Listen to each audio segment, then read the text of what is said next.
Assalamu alaikum, everyone. In the beginning, let's have a moment in the memory of Sayyida Sultana Ninima's father, who passed away yesterday. সকালেই আমরা খারাপ খবরটা পেলাম। আল্লাহ তাকে বেহেশত নসিব করুন, তার পরিবারের সবাইকে এই শোক সহ্য করার শক্তি দিন। আমরা তার জন্য প্রার্থনা করি, দোয়া করি। আল্লাহুম্মা আমিন।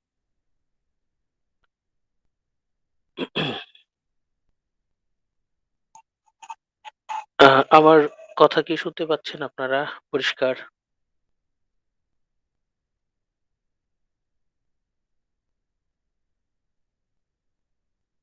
আপনারা কি স্লাইড দেখতে পাচ্ছেন?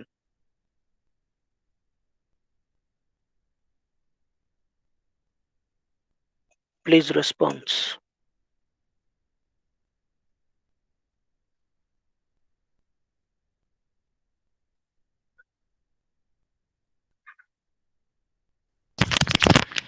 জি স্যার, স্ক্রিন দেখতে পাচ্ছি কিন্তু স্ক্রিনে কোনো স্লাইড হ্যাঁ, এখন দেখা যাচ্ছে।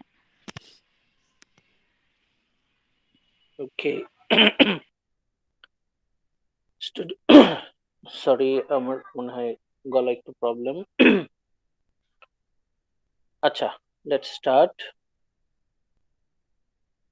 আজকে যেহেতু আমাদের হাতে সময় খুব কম, আমাদের হাতে আসলে সময় নষ্ট করার মতো সময় নাই।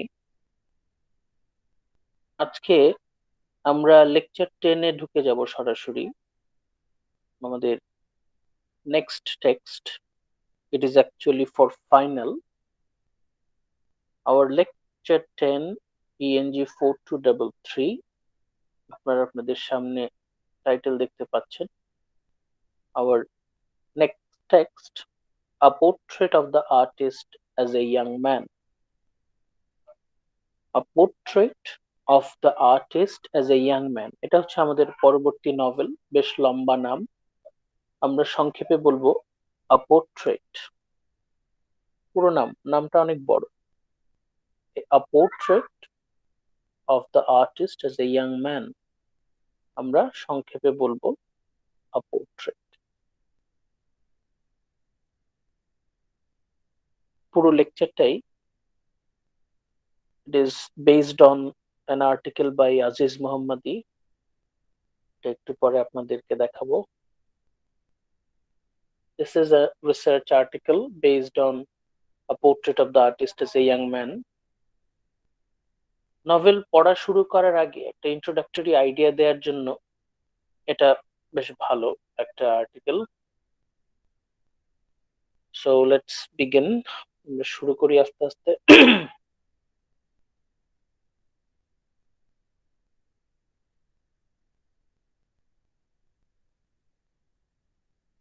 At the beginning of the article, যে কোনো আর্টিকেলের ক্ষেত্রে যেটা হয়, এটা শুরু হয় একটা অ্যাবস্ট্রাক্ট দিয়ে। এই অ্যাবস্ট্রাক্ট আমাদেরকে এই পেপারটা সম্পর্কে আইডিয়া দিবে, যে আর্টিকেলটার উপর বেস করে আমরা পড়তে চাচ্ছি তার একটা ভেরি ব্রিফ সামারি আমাদের সামনে উপস্থাপন করবে। So let's start. A Portrait of the Artist as a Young Man, যেটা একটু আগে বললাম। আপনারা পাশে এটার one of the first addition প্রথম পেজটা দেখতে পাচ্ছেন। A Portrait of the Artist as a Young Man by James Joyce। দেখতে পাচ্ছেন হু রোট দ্য নভেল। আমাদের এই নভেলের রাইটার কে? James Joyce. বেশ লম্বা একটা নাম, একটু আগে যেটা বললাম। A Portrait of the Artist as a Young Man, in short we will say A Portrait। আমরা সংক্ষেপে A Portrait বলবো। Written in 1916, এই নভেলটা লেখা হয়েছিল 1916 সালে।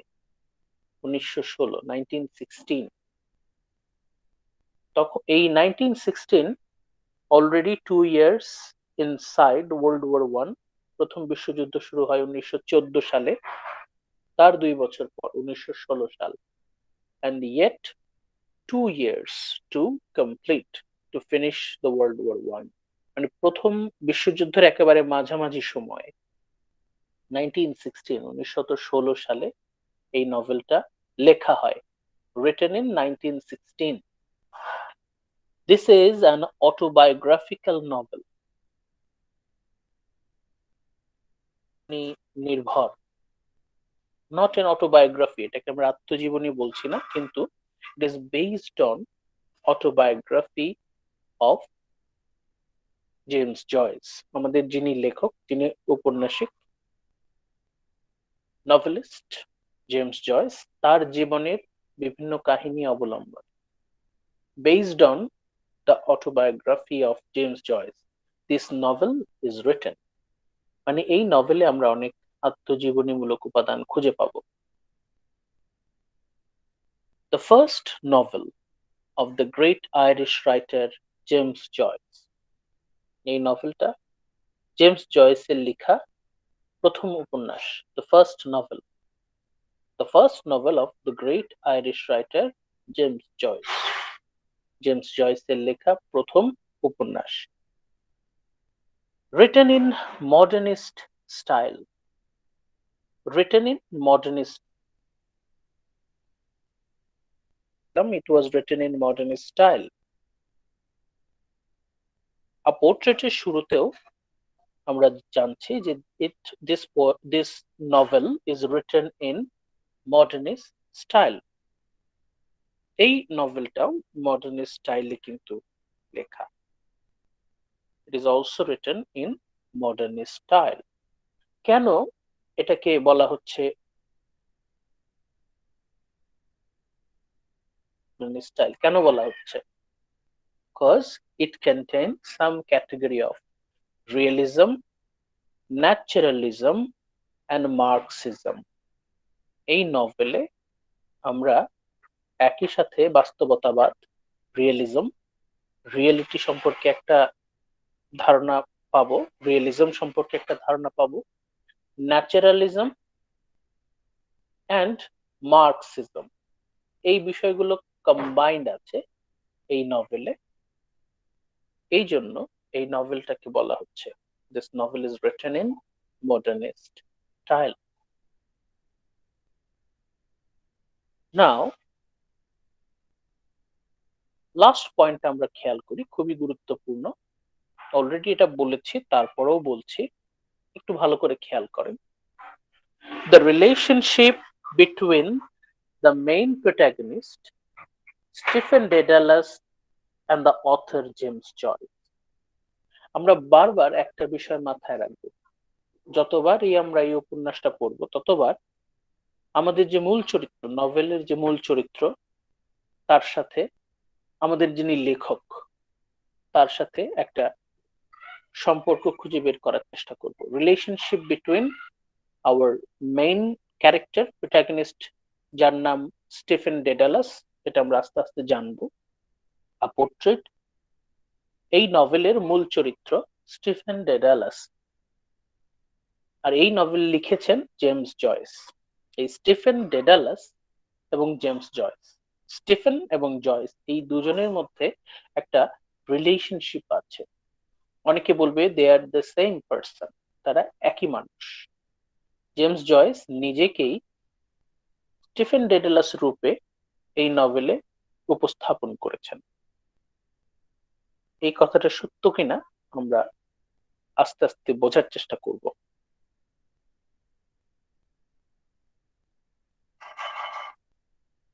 Let's move on to our next slide.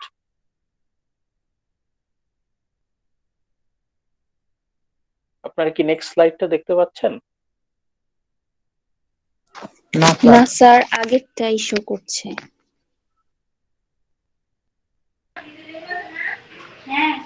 Abstract show করছে। আচ্ছা, আমি দেখছি। আজকে একটু প্রবলেম হচ্ছে আমাদের।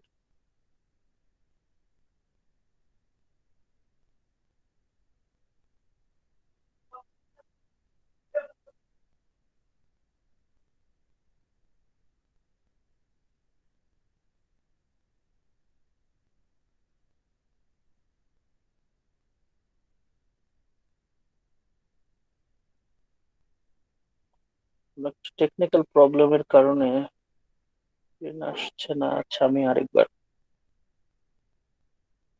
স্টপ প্রেজেন্ট করে ট্রাই করছি।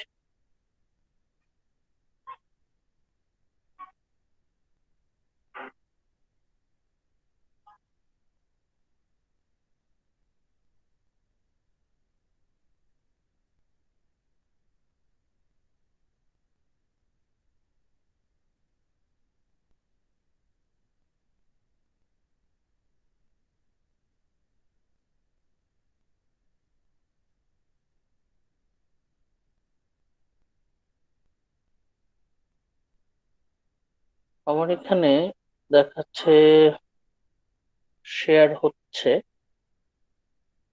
কিন্তু এখনো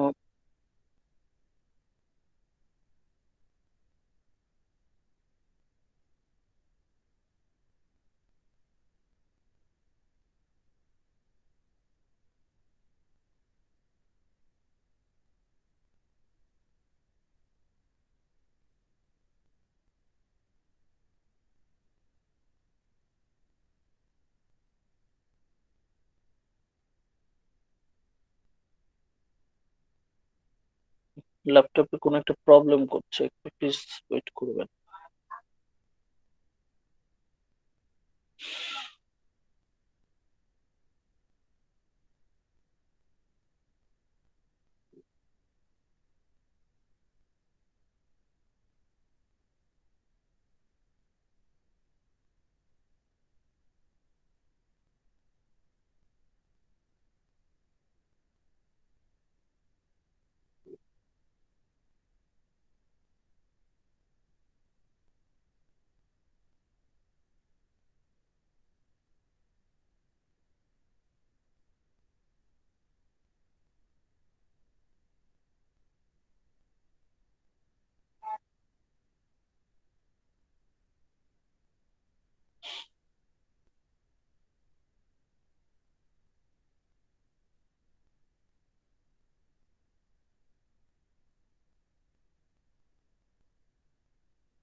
থেকে ট্রাই করছি।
হ্যালো, আপনি কি দেখতে পাচ্ছেন? জি স্যার, এখন জি সবগুলো স্যার। স্লাইড শো করছে। ওকে,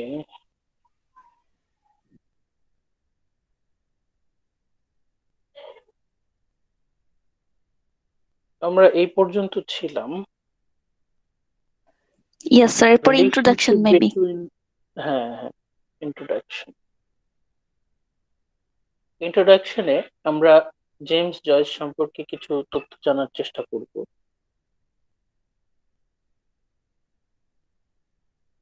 ইন 1882 জেমস জয়েস, উনি আয়ারল্যান্ডের রাজধানী ডাবলিনে জন্মগ্রহণ করেন 1882, 1882 সালে। and became one of the most important writers in English literature. James Joyce is regarded as one of the most significant contributors in world literature. উনার ছোট গল্প, উনার উপন্যাস ইংরেজি সাহিত্যের খুবই গুরুত্বপূর্ণ অংশ। উনার জন্ম 1882 সালে, 1882. Son of a genius but incompetent father. তার বাবা সম্পর্কে আমরা একটা তথ্য জানছি। বলা হচ্ছে son of a genius but an incompetent father. তার বাবাকে একই সাথে বলা হচ্ছে জিনিয়াস, খুবই talented, but incompetent. Incompetent incompetent বলতে পারবেন কেউ অর্থ? ইনকম্পিটেন্টের অর্থ কেউ বলতে পারবেন?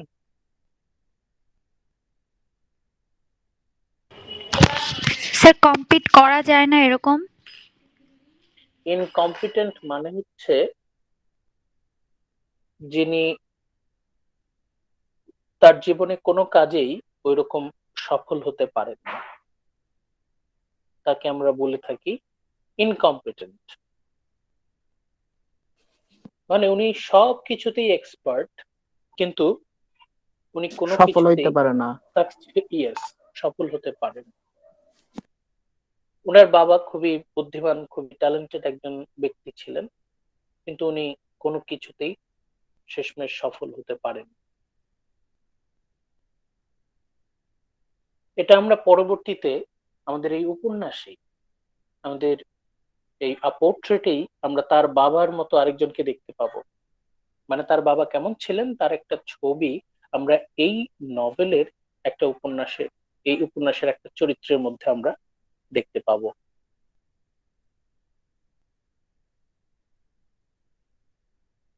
When Joyce was child, James Joyce যখন শিশু ছিলেন, তার শৈশবে, Ireland had been under British rule since 16th century. Joyce যখন আয়ারল্যান্ডে জন্মগ্রহণ করেন তখন থেকেই আয়ারল্যান্ড পরাধীন। আয়ারল্যান্ড তখন কাদের অধীনে ছিল? Under British rule. আমাদের এই ভারতীয় উপমহাদেশ, ভারত, বাংলাদেশ, পাকিস্তান, আমরা যেমন 190 বছর ব্রিটিশদের আন্ডারে ছিলাম, সেই একইভাবে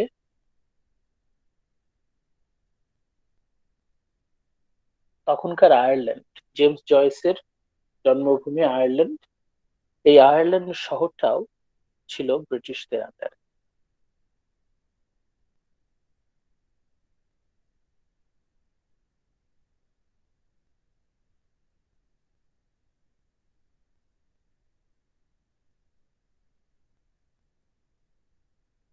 স্ক্রিন মনে হয় চলে গেছে, তাই না?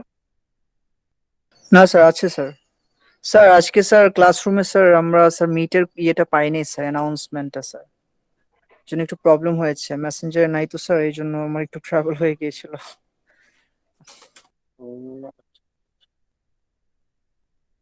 Sorry for that. আজকে যে আমার ল্যাপটপটা খুব সমস্যা করছে, তো সমস্যা নেই স্যার, আমি ম্যানেজ করে নিয়েছি। হ্যাঁ, মানে সাথে সাথে আমি ম্যানেজ করে নিয়েছি। আচ্ছা, আজকে ফোন থেকে আসলে আমি কমফোর্টেবল ফিল করি না। তো যাই হোক, সমস্যা নেই।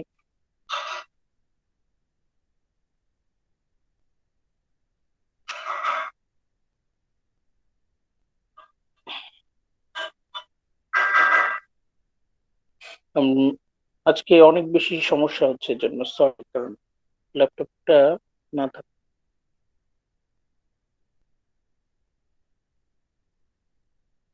যেটা বলছিলাম, when Joyce was a child, James Joyce আমাদের নভেলিস্ট, উনি যখন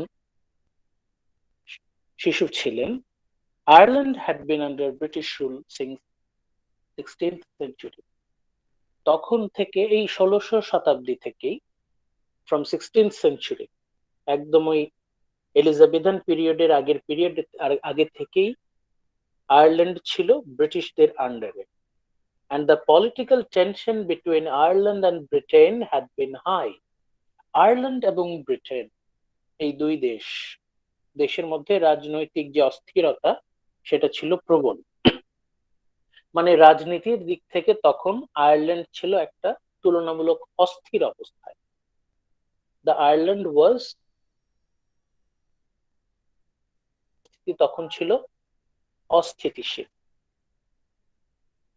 একই সাথে আরেকটা ছিল, there was religious tension between Catholics. There was religious tension between Catholics, the majority of Irish and Protestant. আরেকটা অস্থিরতা ছিল তখনকার আয়ারল্যান্ডের আইরিশদের জীবনে আরেক অস্থিরতা ছিল, সেটা হচ্ছে ধর্মীয় অস্থিরতা। There was religious tension between Catholics, majority of Irish and Protestant.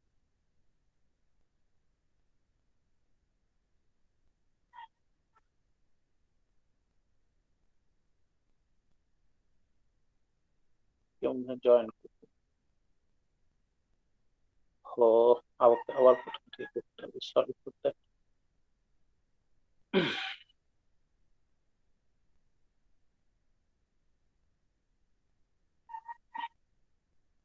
So তখনকার আয়ারল্যান্ডের মানুষদের জীবনে আমরা দুটো অস্থিরতার বিষয় লক্ষ্য করছি। একটা হচ্ছে রাজনৈতিক অস্থিরতা, পলিটিক্যাল টেনশন, আর একটা হচ্ছে ধর্মীয় অস্থিরতা, রিলিজিয়াস টেনশন। পলিটিক্যাল টেনশন কেন? কারণ আয়ারল্যান্ড তখন ব্রিটিশদের অধীন, ব্রিটিশরা শাসন করছে আয়ারল্যান্ড। যারা স্বাধীনতাকামী, আইরিশদের মধ্যে যারা স্বাধীনতা চায়, তাদের সাথে ব্রিটিশদের একটা ক্ল্যাশ চলছে, একটা পলিটিক্যাল টেনশন, রাজনৈতিক অস্থিরতা চলছে ব্রিটিশ এবং আইরিশদের মধ্যে। একই সাথে আরেকটা জটিলতা, আরেকটা অস্থিরতা ছিল, সেটা হচ্ছে ধর্মীয়। আয়ারল্যান্ডে তখন সবাই খ্রিস্টান, তারপরেও খ্রিস্টানদের মধ্যে দুটো ভাগ, ক্যাথলিক অ্যান্ড প্রোটেস্ট্যান্ট। ক্যাথলিকরা প্রোটেস্ট্যান্টদেরকে দেখতে পারতো না, আবার যারা প্রোটেস্ট্যান্ট তারা ক্যাথলিকদের বিরুদ্ধে ছিল।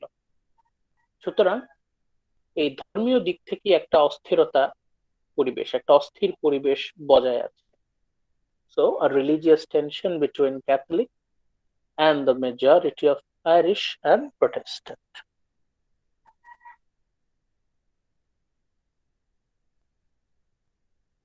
এখন আমরা চলে যাই জেমস জয়েসের আর্লি লাইফ, ওনার জীবনের শুরুটা কেমন ছিল।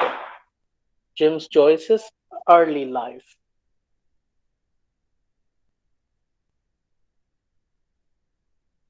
James Joyce's whole education from ages 6 to 9 at Clongowes Wood College, and from age 11 to age 16 at Belvedere College in Dublin was Catholic. প্রথম পয়েন্টটা যদি আমরা দেখি, আমরা বোল্ড করা অংশটা দেখি, জেমস জয়েস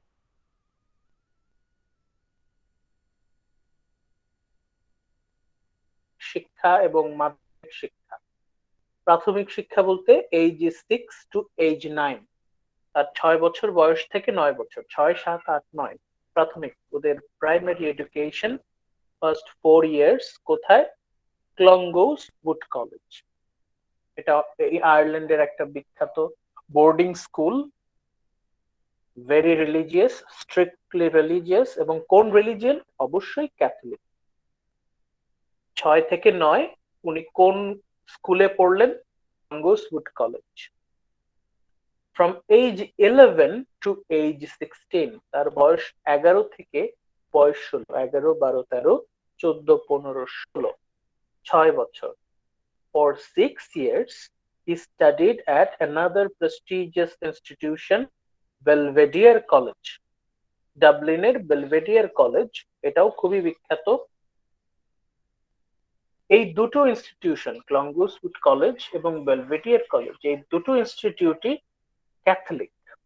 মানে আমাদের জেমস জয়েস উনি ওনার জীবনের শুরুর যে শিক্ষা, প্রাথমিক শিক্ষা এবং মাধ্যমিক শিক্ষা পুরোটাই হচ্ছে রিলিজিয়াস, ক্যাথলিক। জেমস জয়েসের হোল এডুকেশন ওয়াজ ক্যাথলিক, মানে ওনার জীবনের যে ভিত্তি, শিক্ষার যে ভিত্তি, এটা কিন্তু ক্যাথলিক রিলিজিয়ন, এটা মাথায় রাখবেন। As he studied in Clongowes Wood College, এই যে উনি ক্লংগোজ, মানে তার শৈশবে 6 থেকে 9 বছর, he was very religious।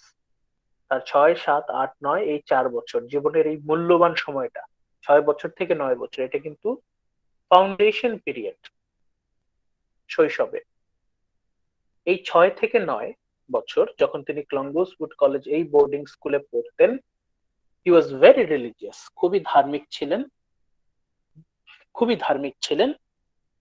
But in a year to his graduation from Belvedere, কিন্তু উনি যখন বেলভেডিয়ারে যান, স্পেশালি উনার বয়স যখন 15, but in a year to his graduation from Belvedere, he began to reject his Catholic faith। মানে বেলভেডিয়ার থেকে graduation করার ঠিক 1 বছর আগে উনি কি করছেন? He began to reject his Catholic faith। এই যে ওনার ধর্মীয় বিশ্বাস, এই ধর্মীয় বিশ্বাসটাকে উনি কি করছেন? রিজেক্ট করছেন, বাতিল করে দিচ্ছেন। এটা কিন্তু খুবই ইন্টারেস্টিং ব্যাপার। উনার জীবনের ভিত্তিটা, উনার জীবনের ভিত্তি, শিক্ষার ভিত্তি কিন্তু ছিল ক্যাথলিক রিলিজিয়ন। এবং শুরুর দিকে উনি he was very religious, not only religious, devout religious, খুবই ধার্মিক ছিলেন, খুবই ধার্মিক ছিলেন। তাহলে কি এমন ঘটলো যে বেলভেডিয়ার কলেজ থেকে বের হওয়ার ঠিক 1 বছর আগে he began to reject his Catholic faith? কি এমন ঘটলো যে উনি উনার ধর্মটাকে প্রত্যাখ্যান করছেন? আবারও একটু ভালো করে ভেবে দেখেন, হি ওয়াজ ভেরি ভেরি রিলিজিয়াস। এবং বেলভেডিয়ার কলেজে ঢোকার থেকেও, তার মানে 6, 7, 8, 9, 10, 11, 12, 13, 14, 15, 10 বছর, 10 years, 10 লং ইয়ার্স, তার জীবনের প্রথম অ্যাক্টিভ 10 years, 6 বছর থেকে 15 বছর, এই যে 10 বছর, ফ্রম এজ 6 টু এজ 15, এই যে 10 বছর, এটা কিন্তু খুবই গুরুত্বপূর্ণ সময়, খুবই গুরুত্বপূর্ণ সময়। তাহলে 10 বছর তার জীবনের যে ভিত্তির সময়টা, এই ভিত্তির সময়টায় তিনি খুবই রিলিজিয়াস ছিলেন। কিন্তু বেলভেডিয়ার কলেজ থেকে গ্রাজুয়েশন করার ঠিক 1 বছর আগে কি এমন ঘটলো যে উনি তার এই যে ভিত্তি, ধর্মীয় ভিত্তি, ক্যাথলিক ফেইথ, এটাকে তিনি রিজেক্ট করছেন, বাতিল করে দিচ্ছেন, বর্জন করছেন। and that's why he saw as involving in rebellion and exile। এবং তার মধ্যে এই যে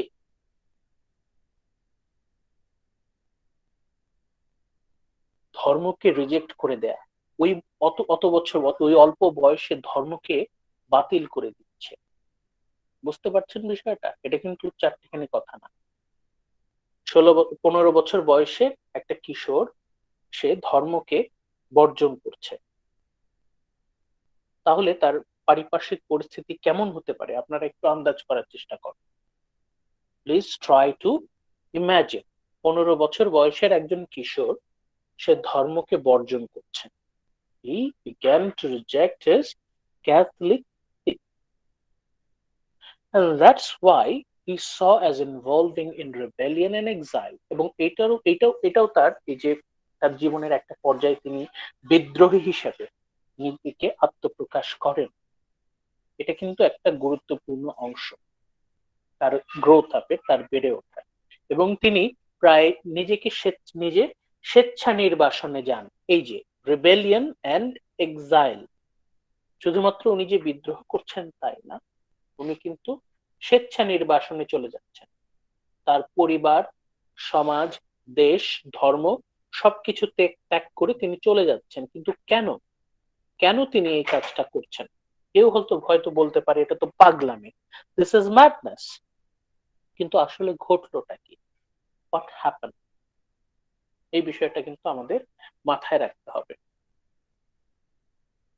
এই স্লাইডের লাস্ট পয়েন্টটা আপনারা দেখতে পাচ্ছেন? দেখতে পাচ্ছেন আপনারা? স্যার হাফ লাইন দেখা যাচ্ছে। স্যার অনেক বেশি There zoom was zoom in হয়ে আছে। there was religious মেবি লেখা, তারপর আর পড়া যাচ্ছে না স্যার। ক্যাথলিক্স, তারপরে হচ্ছে দ্য মেজর, তারপরে হচ্ছে প্রোটেস্ট্যান্ট, দ্যাটস ইট। উপরে আন্ডার ও ব্রিটিশ রুল সিন্স। এখন দেখা যাচ্ছে জয়েসেস আর্লি লাইফ আর ওনার ছবিটা। স্যার এটা আরেকটু স্যার আপনি মিনিমাইজ যদি করেন স্যার টাচ করে স্ক্রিনটাতে, দেন আমরা দেখতে পাবো আর কি। দেন আমরা আমাদের মতো করে আমরা ব্রড করে নিতে পারবো। আচ্ছা, এখন ঠিক আছে? No sir. এখন আমি না স্যার, জুম আউট করেছি, হচ্ছে না? না কোনো স্যার। একটা প্রবলেম হচ্ছে আজকে বুঝলাম না, এটা সচরাচর হয় না।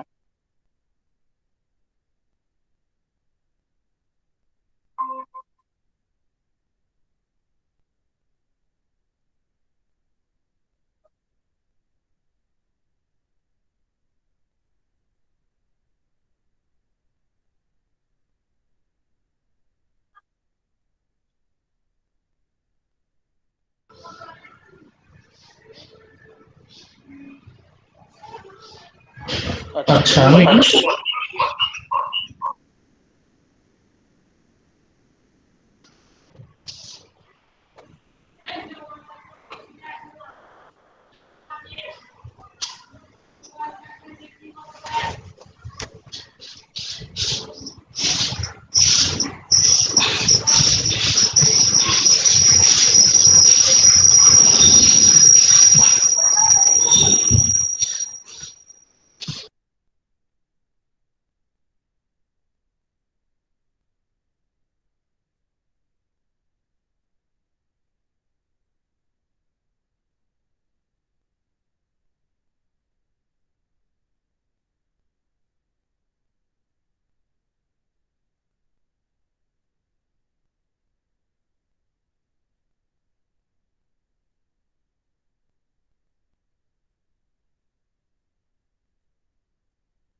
আমি আরেকবার ল্যাপটপ থেকে ট্রাই করছি।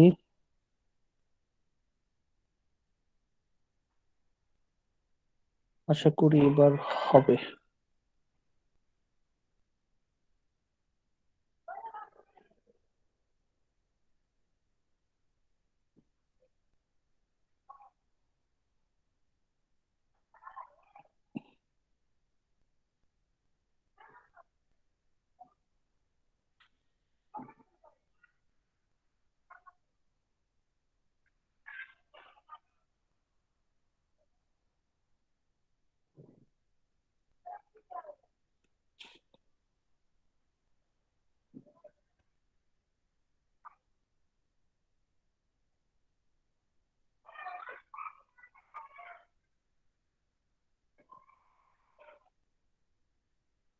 দেখতে পাচ্ছেন এখন? ইয়েস স্যার, এখন একদম ক্লিয়ারলি দেখা যাচ্ছে। ওকে, জি স্যার, এখন ক্লিয়ার। আমরা যে কথাটা বলছিলাম যে ওনার জীবনের প্রথম 10 বছর, একটা মানুষের জীবনের এই যে 6 বছর বয়স থেকে 15 বছর, প্রাথমিক শিক্ষা, মাধ্যমিক শিক্ষা, এই সময়টা কিন্তু খুব গুরুত্বপূর্ণ। জেমস জয়েস তার 6 বছর বয়স থেকে 15 বছর, এই 10 বছরে উনি কিন্তু ছিলেন ভেরি রিলিজিয়াস, ডিভাউট ক্যাথলিক, খুবই ধার্মিক ছিলেন। এরপর কিছু একটা ঘটনা ঘটে, এর ফলে তিনি 15 বছর বয়সে he started to reject his Catholic faith, উনি তার ধর্মকে পুরোপুরি বর্জন করছেন। এবং অনেকটা এই কারণেই অনেকে বলে যে হি choose life of rebellion and exile. উনি একটা বিদ্রোহী জীবন, একটা স্বেচ্ছা নির্বাসিত জীবন বাছাই করে নেন নিজের জন্য। এবং পরবর্তীতে উনি যখন তার পরিবার, তার সমাজ, তার দেশ, ধর্ম, রাজনীতি সবকিছু থেকে নিজেকে আলাদা করে ফেলেন by writing a series of stories. অনেকগুলো উনি গল্প লেখেন, which engraving with remarkable lucidity aspects of Dublin life. উনি তার ডাবলিন লাইফ, ডাবলিনে ওনার যে জীবনযাপন, এই নিয়ে উনি বেশ ডিটেইলে ছোট গল্প লিখেন, যেটা আপনারা হয়তো পড়েছেন আপনাদের ফার্স্ট সেমিস্টারে ইন্ট্রোডাকশন টু লিটারেচার ফিকশনে। অ্যারাবি, অ্যারাবি গল্পটা আপনাদের যদি মনে থাকে, অ্যারাবি শর্ট স্টোরিটা নেওয়া হয়েছিল ডাবলিনার্স নামে একটা শর্ট স্টোরি কালেকশন থেকে। এই ডাবলিনার্সে জেমস জয়েস তার যে ডাবলিন লাইফ, ডাবলিনে তার জীবন এর একটা চমৎকার প্রতিচ্ছবি, ডিটেইলস, পুঙ্খানুপুঙ্খ জীবনযাপন উনি কিন্তু তুলে ধরেন। এখন জয়েসের আর্লি লাইফ, এটাই আমরা আপাতত মাথায় রাখবো, কারণ এই আর্লি লাইফটার সাথেই কিন্তু আমরা কি করব, আমাদের নভেলের যে স্টিফেন ডেডালাস তাকে কিন্তু আমরা তুলনা করব।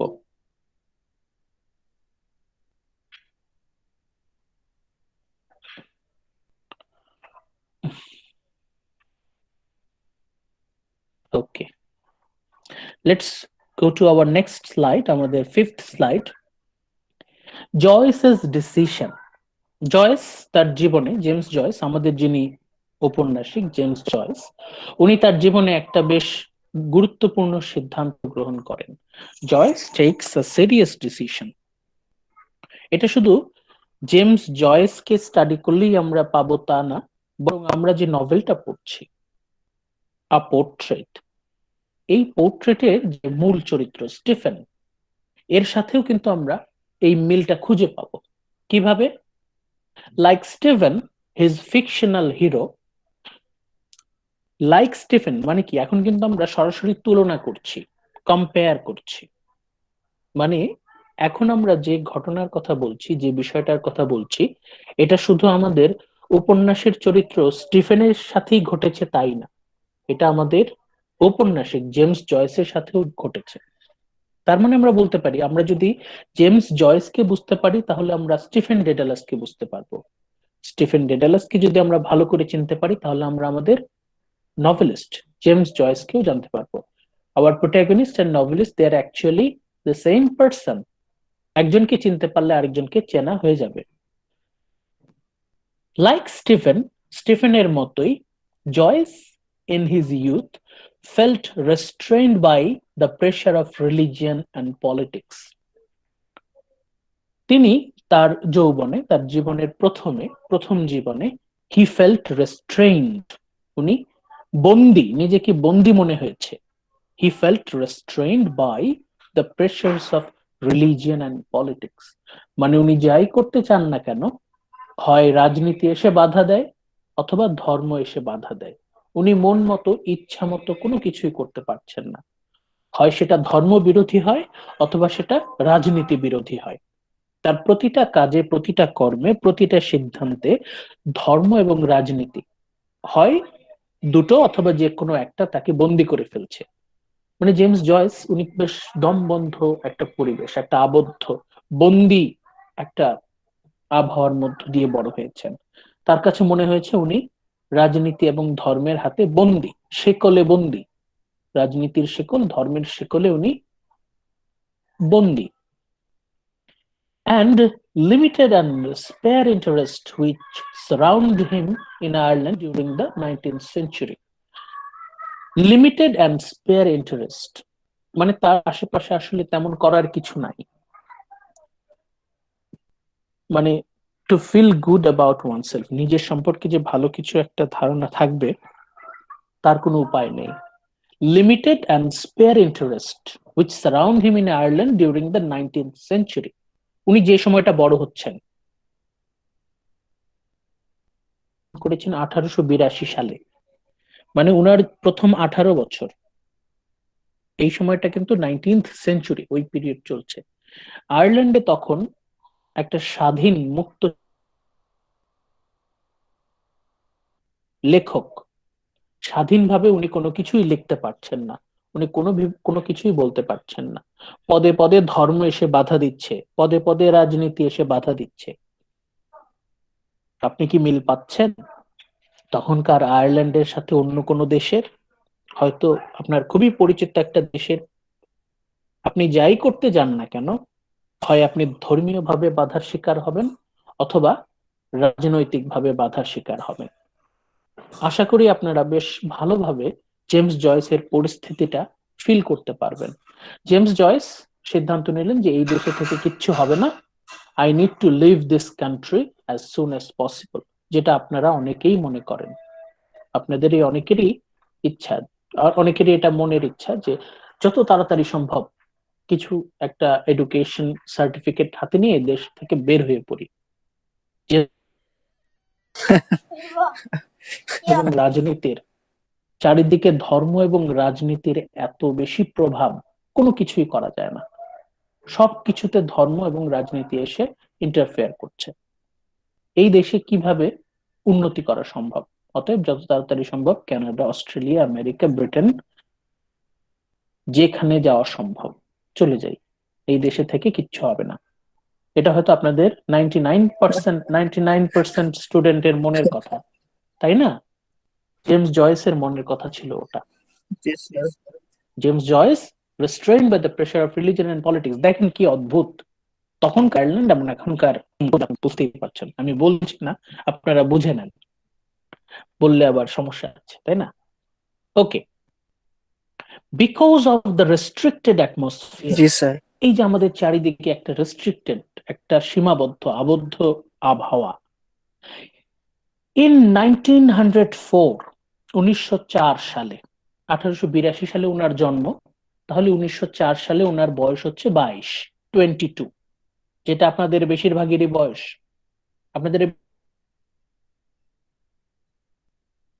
কারো বয়স হচ্ছে 19-20, কারো হচ্ছে 23, এরকম 22-23-এর মধ্যেই। তো তার মানে আপনাদের এখন যে বয়স, সেই বয়সই কিন্তু তখন জেমস জয়েস, অলসো আমরা বলবো Stephen Dedalus, as the age of 22, মানে আপনাদের সাথে কিন্তু প্রায় সমবয়সী, মন মানসিকতা চিন্তা ভাবনায় কিন্তু অনেক মিল। Unfortunately he left his family and the Roman Catholic church of Dublin. উনি শুধু ধর্মকে ত্যাগ করলেন তাই না, উনি তার পরিবারকে ত্যাগ করলেন। জেমস জয়েস একটা খুব রেভলিউশনারি, রেবেলিয়াস ডিসিশন নিলেন। উনি কি ডিসিশন নিলেন? যে আমি আমার পরিবার, আমার সমাজ, আমার ধর্ম, আমার রাজনীতি, আমার জাতীয়তাবাদ, আমার দেশ, আমার সংস্কৃতি সবকিছুকে আমি বর্জন করলাম। জেমস জয়েসের কথা হচ্ছে, আমি যদি এই ফ্যামিলির সাথে থাকি, সমাজের সাথে থাকি, ধর্মের সাথে থাকি, রাজনীতির সাথে থাকি, দেশের সাথে থাকি, সংস্কৃতির সাথে থাকি, তাহলে আমি কখনোই জীবনে উন্নতি করতে পারবো না, আমি যা চাই সেটা করতে পারবো না। একটা ভালো লাইফস্টাইল, একটা স্বাধীন মুক্ত চেতা, স্বাধীন চেতা জীবন আমার পক্ষে যাপন করা সম্ভব না। এই সিদ্ধান্ত উনি নিলেন যে আমি বাঁচতে চাই, বাঁচার মতো বাঁচতে চাই। এই জন্য উনি ওনার পরিবার, ধর্ম, সমাজ, রাজনীতি, দেশ, সংস্কৃতি সবকিছু ত্যাগ করলেন। Which he was interested during his childhood for becoming a great writer to Europe. ওনার কি ইচ্ছা ছিল? Becoming a great writer to Europe. উনি একজন বড় লেখক হতে চান, উনি একজন লেখার শিল্পী হতে চান।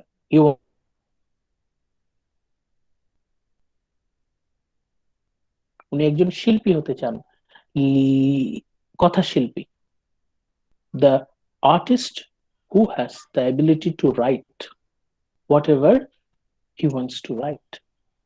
উনি স্বাধীনভাবে বাঁচতে চান, স্বাধীন থাকতে চান। তাহলে ওনার কথা, স্বাধীন থাকতে চাইলে কি করা উচিত? একজন মানুষ স্বাধীন তখনই হতে পারবে যখন উনি শিল্পী হতে পারবে। উনিও শিল্পী হতে চান, কথা শিল্পী, an artist of writing। স্বাধীন, যদি স্বাধীনতা কেউ যদি চায়, আলটিমেট ফ্রিডম, তাকে শিল্পী হতে হবে। জয়েস উনিও শিল্পী হতে চান, আর্টিস্ট অফ রাইটিং, এবং এই জন্য উনি সবকিছু ত্যাগ করছেন। For becoming a great writer to Europe, James Joyce left his family, his religion, his country, everything. James Joyce সবকিছু ত্যাগ করেছেন।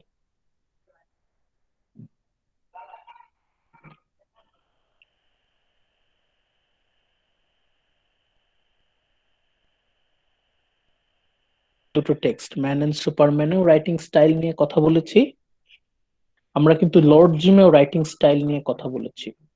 ম্যান এন্ড সুপারম্যানে বলেছিলাম যে George Bernard Shaw he combined comedy and learning, philosophy and comedy. উনি philosophy and comedy এই দুটাকে চমৎকারভাবে কম্বাইন করেছিলেন। এটা ছিল George Bernard Shaw writing style. বলেছিলাম Conrad employed two weapons, embedded narratives and scrambling of chronology, যেটা আমরা গত ক্লাসে খুব গুরুত্ব দিয়ে আলোচনা করেছি। এটা আপনারা দেখে নেবেন, লেকচার 9-এ দেখে নেবেন। আমরা ওখানে ডিটেইলে আলোচনা করেছি কিভাবে জোসেফ কনরাড তার এমবেডেড ন্যারেটিভ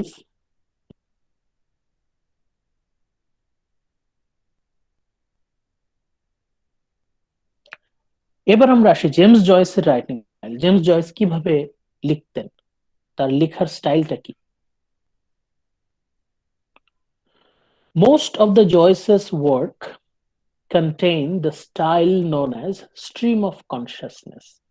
জেমস জয়েসের বেশিরভাগ ছোট গল্প, বেশিরভাগ উপন্যাসে আপনারা যে স্টাইলটা লক্ষ্য করবেন সেটা হচ্ছে stream of consciousness style, stream of consciousness technique. What is stream of consciousness? এটা আশা করি আপনারা বেশিরভাগই জানেন। আপনারা যারা 20th century ওয়ান ডান তারা আশা করি এটা জানেন। যদি না জেনে থাকেন রিভাইজ করবেন। বিশেষ করে আপনারা যখন প্রুফরক পড়েছিলেন, the love song of Alfred J Prufrock, Prufrock পড়তে গিয়ে আপনাদেরকে স্ট্রিম অফ কনসিয়াসনেস মাস্ট পড়তে হয়েছিল। Yes sir. এই স্ট্রিম অফ কনসিয়াসনেসটা আপনারা আবার রিভাইজ করবেন, ভয়ের কোনো কারণ নাই। আমরা যে নতুন টেক্সটটা পড়ছি পোর্ট্রেট, এটা পড়তে গিয়েও আপনাদেরকে কিন্তু এটা আমরা রিভাইজ করাবো ইনশাল্লাহ নেক্সট ক্লাসে। আপাতত এটা মাথায় রাখেন, এই শব্দটা মাথায় রাখেন, এই টার্মটা স্ট্রিম অফ কনসিয়াসনেস। স্ট্রিম মানে হচ্ছে প্রবাহ, ফ্লো। কনসিয়াসনেস মানে হচ্ছে চেতনা, conscience, flow of conscience, flow of thoughts, chain of thoughts. Stream of consciousness মানে হচ্ছে আপনার চেতনা প্রবাহ, আপনার চিন্তাধারা। চিন্তাধারা, ধারা মানে কি? যে জিনিসটা প্রবাহিত হচ্ছে, দ্যাট ইজ নট স্ট্যাগন্যান্ট। নদীর মতো স্ট্রিম, স্ট্রিম মানে কি? রিভার, যেটা সবসময় ফ্লোয়িং, সবসময় বইছে। আর কনসিয়াসনেস হচ্ছে আপনার চেতনা, আপনার চেতনার প্রবাহ। এটা আমরা আরো ডিটেইলে নেক্সট ক্লাসে জানবো। এখন দেখেন, আমরা ওয়েপন নাম্বার 1, জেমস জয়েসের ওয়েপন নাম্বার 1 কি? Stream of consciousness technique. এটাকে উনি বলছেন ইন্টেরিয়র মনোলগ, মানে আমাদের বিবেক, আমাদের চেতনা সারাক্ষণ কথা বলছে। It doesn't matter how silent you are or how talkative you are. আপনি যতই শান্তশিষ্ট হন না কেন, আপনি যতই বাচাল হন না কেন, আপনার চেতনা, আপনার মন সবসময় কথা বলছে, কিছু না কিছু বলে যাচ্ছে। কি কি বলতে পারে? সবসময় আপনার চেতনাটা যে কথাটা বলে সেটা হচ্ছে খুব বোরিং লাগছে, কিছুই ভাল লাগে না, তাই না? আপনাদের 90% এখন তাদের ইন্টেরিয়র মনোলগে কি চলছে? কিছুই ভাল লাগে না, বোরিং একটা লাইফ, কিচ্ছু করতে পারি না। ঘুরতে যাব, সাজেক যাব, বান্দরবান যাব, টেকনাফ যাব, সেন্ট মার্টিন যাব। সারাক্ষণ আপনার মনের মধ্যে এরকম একটা খোঁচা লাগছে, তাই না? কি করলাম জীবনে? কোথায় খাইতে যাওয়া যেতে পারে? যাই ইউটিউবে একটু ঘুরে আসি, যাই ফেসবুকটা একটু স্ক্রল করে আছে। কি অবস্থা? আমার স্ট্যাটাসে কয়জন লাইক, কয়টা লাইক পড়লো, আমার ছবিতে কয়টা লাইক পড়লো, আমার স্টোরিতে কয়টা রিয়াকশন পড়লো। এইরকম আপনার মনের মধ্যে কিন্তু সারাক্ষণ আপনার মনটা আপনাকে খোঁচা দিচ্ছে, আপনার মন কথা বলছে। মন কেন এত কথা বলে? এই যে আপনার মন কথা বলছে, আপনার চেতনা সারাক্ষণ বকবক করছে। It doesn't matter how silent you are, সারাক্ষণ আপনার চেতনা is speaking to you silently. Only you can listen to your consciousness. এখন আপনার মন যতগুলো কথা বলছে সবগুলো যদি কোনো যন্ত্র দিয়ে আমি হুবহু রেকর্ড করে ফেলতে পারি, মানে আপনার বিবেক, আপনার মন যা বলছে হুবহু আমি পুরাটা রেকর্ড করে ফেললাম, তাহলে সেটাকে বলি ইন্টেরিয়র মনোলগ। জেমস জয়েসের নভেলগুলো পড়লে তাই মনে হয় যে মূল চরিত্রের ব্রেনের সাথে মনে হয় একটা যন্ত্র স্ক্যানার ফিট করা আছে। মন যা যা বলছে, মন তো এক এক সময় এক এক কথা বলে, একসাথে দুই তিনটা কথা বলে, দুইটা কথার মধ্যে দুইটা কথা ঢুকে যায়, পুরোই একটা খিচু আইডিয়া। যেমন একসাথে সে দুইটা জিনিস চিন্তা করছে, একই সাথে মনে হচ্ছে সাজেক যাব, একই সাথে মনে হচ্ছে দূর সাজেক যে গিয়া মানুষ নোংরা করে ফেলছে, কি যাব, আবার মনে হয় যায় একটু দেখে আসে, নোংরা সাজেক, এত কষ্ট করে যাব, আহারে যদি যাইতে পারতাম, ভালো একটা রেজাল্ট পাবো।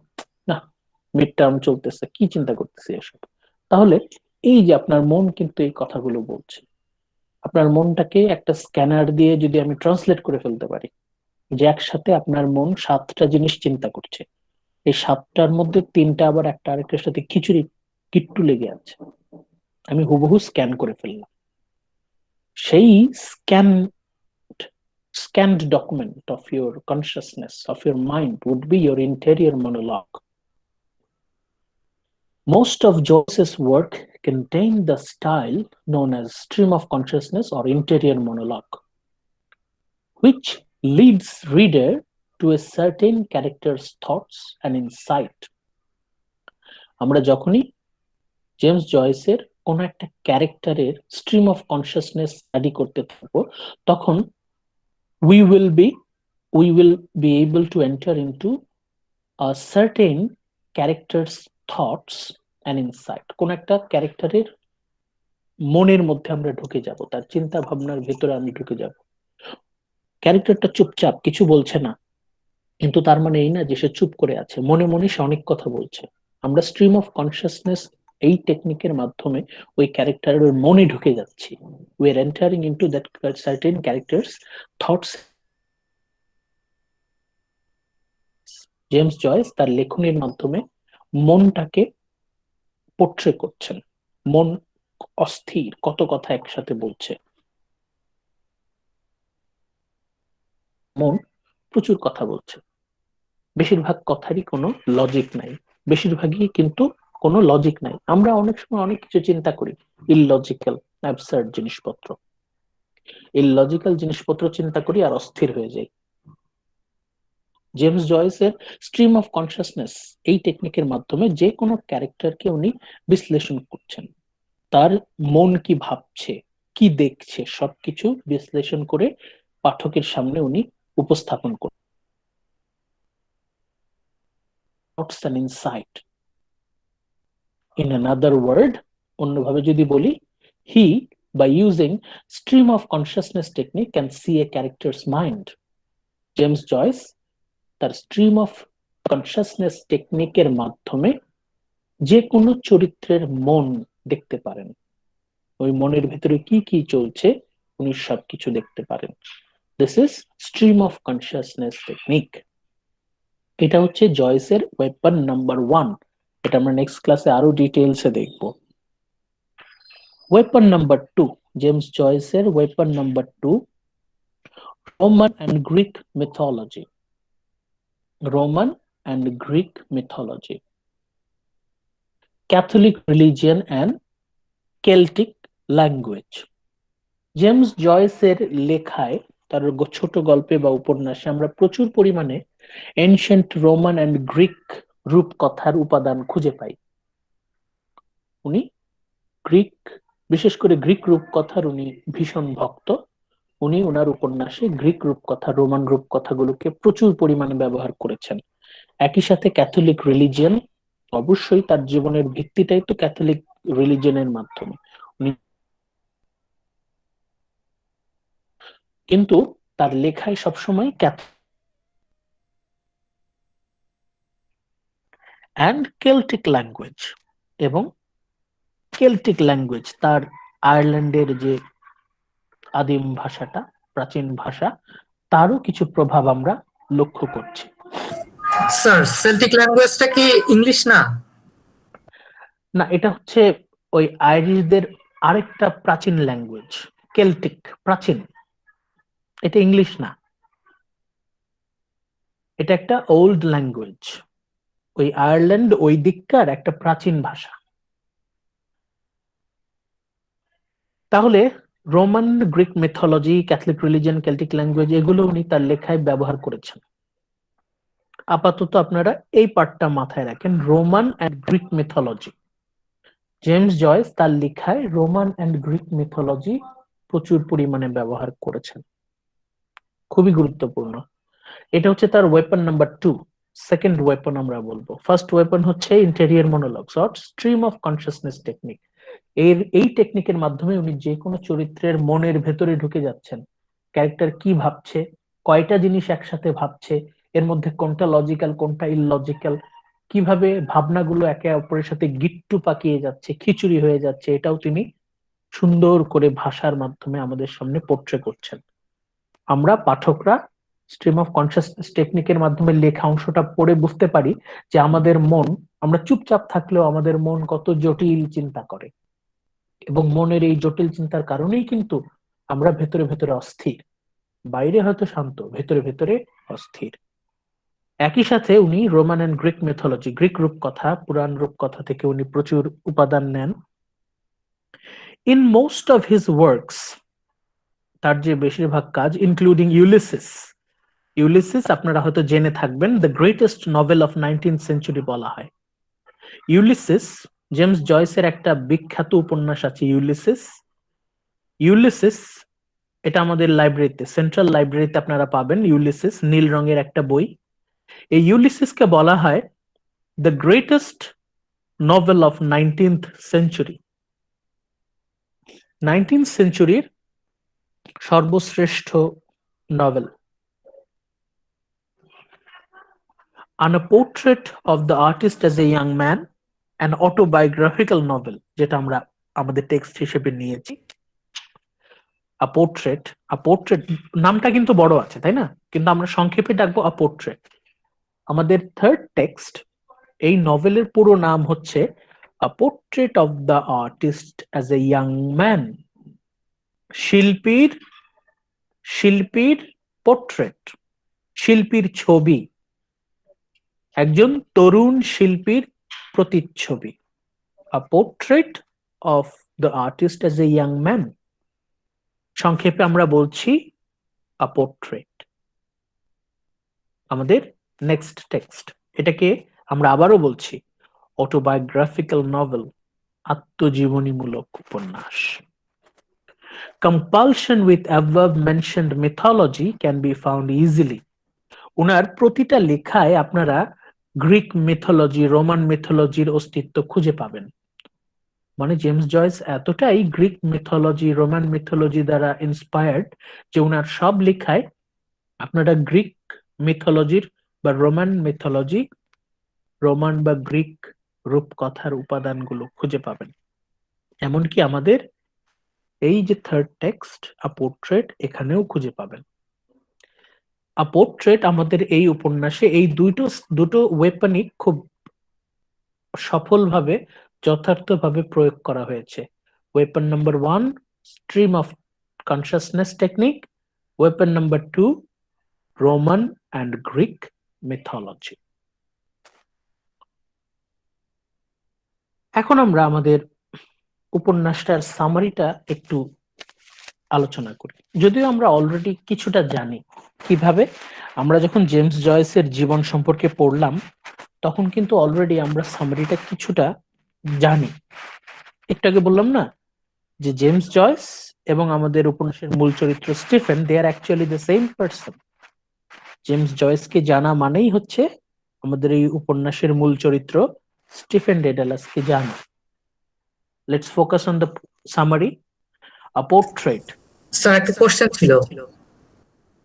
হ্যাঁ বলেন। স্যার এই লেকচারটা কি আমাদের 10 মার্কসের অ্যাসাইনমেন্টে অ্যাড করতে হবে?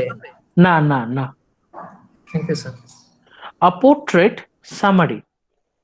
A portrait of the artist as a young man is a story about the formation of a person.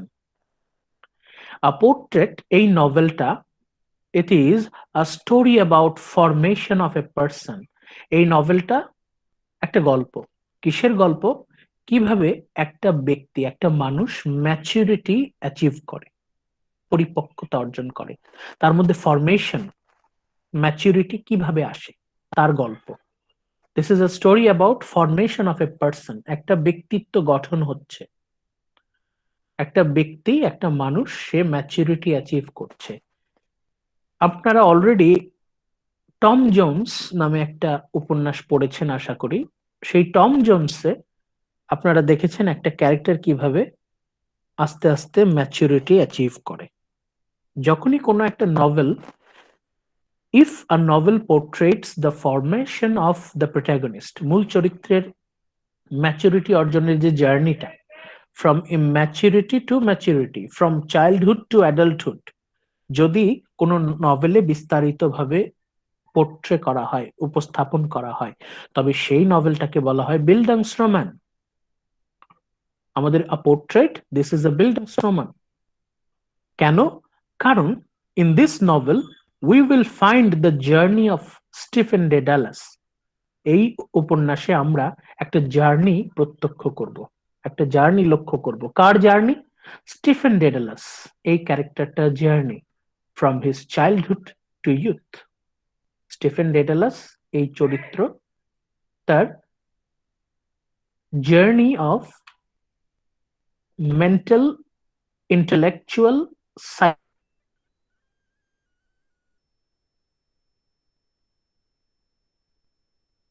যে পরিপক্কতা, মেন্টাল, ইমোশনাল, সাইকোলজিক্যাল, এই যে ম্যাচুরিটি আসছে। আমরা তো শুধু ফিজিক্যাল গ্রোথটা দেখব না, আমরা দেখব সে কি মেন্টালি ম্যাচিউরড কিনা, সাইকোলজিক্যালি ম্যাচিউরড কিনা, ইমোশনালি ম্যাচিউরড কিনা। তাহলেই তো আমরা বলতে পারবো একটা ক্যারেক্টার সত্যি সত্যি ম্যাচিউরড হয়েছে। স্টিফেন ডেডালাস আমাদের যে ক্যারেক্টারের মূল চরিত্র, আমরা সেই ক্যারেক্টারের journey to maturity, from childhood to youth, childhood to adulthood, শৈশব থেকে যৌবন, এই যে সে শৈশব থেকে যৌবনে পদার্পণ করছে, তার মধ্যে সাইকোলজিক্যাল, ইমোশনাল, ইন্টেলেকচুয়াল ডেভেলপমেন্ট হচ্ছে, সে আস্তে আস্তে ম্যাচিউরড হচ্ছে। এই বিষয়টা এই নভেলে ফুটিয়ে তোলার চেষ্টা করেছেন আমাদের James Joyce. Therefore, this is a story about formation of a person. A portrait, এটা একটা গল্প। কিসের গল্প? একটা চরিত্র সে পরিপক্ক হচ্ছে। A character is getting maturity. A character is achieving maturity. This is story about formation of Stephen Dedalus. Psychological, emotional, and intellectual formation of Stephen Dedalus. Next point এ যাই। He studies at Clongowes Wood College. আমরা already এই কলেজটার নাম জানি, এই স্কুলটার নাম জানি, কারণ আমাদের যিনি লেখক, নভেলিস্ট জেমস জয়েস, উনিও কিন্তু এই একই বোর্ডিং স্কুলে 6 বছর থেকে 9 বছর পর্যন্ত এই 4 উড কলেজ থেকেই নিয়েছেন। He studies at Clongowes wood college. আমাদের নভেলিস্ট জেমস জয়েসের মতো স্টিফেন ডেডালাসও ক্লঙ্গোজ উড কলেজেই প্রাইমারি এডুকেশন নিয়েছেন। Finds it hard to integrate with others. প্রথম প্রথম এই স্কুলে ম্যাচ করতে খুব কষ্ট হতো। প্রথম প্রথম তার স্কুলের ক্লাসমেটদের সাথে তার মেলামেশা করতে খুব সমস্যা হতো। কেন? কারণ স্টিফেন ডেডালাস ছিল খুব বেশি ইন্ট্রোভার্ট, খুব বেশি চাপা স্বভাবের, সে খুব বেশি মিশুক ছিল না, সে সহজেই কারোর সাথে মিশতে পারতো না। এই জন্য প্রথম প্রথম তার ক্লাসমেটদের সাথে মেলামেশা করতে তার খুব সমস্যা হতো। ও তো খুব লাজুক ছিল, খুব লাজুক প্রকৃতির, খুব চাপা স্বভাবের।